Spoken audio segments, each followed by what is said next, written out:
kuphela ubumnyama ukukhanya sekungenisa. Kwakusa lisantwela le ezasi ezintabeni, ilanga liphuma limamatheka libuyisa namathemba.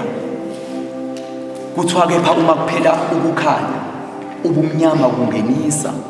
Kwakuhlwa malithambama nxa libuya ngomtsha wendoda limathunzi, nasezintabeni thoko lathemba amathunzi ayewukela lisazophuma nangakusa ubufakazi inkwenkwezi izungezwa nayizinkanyezi ngalezo zinsuku.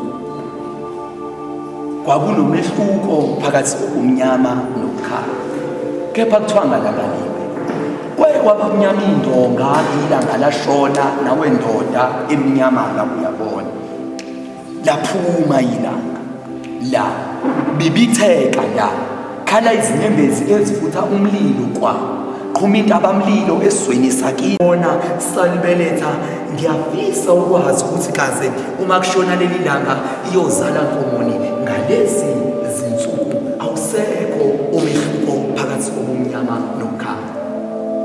Ngomhele ukushona ukuthi labantwana bathi nabo besangabantwana basuke sebelungele ukuba nabantwana ngoba lezi zinto azisahlolwa azihambi nemhlanga sezavele zakhetha ukuhlala. Yini nabo kuthiwa ngoba bethanda kuthiwa khona laba bebathanda kazi unikele uthando elento idala ukuthi umuntu umthande unikele ngabo kwewena uzunikele noma kade uyiwena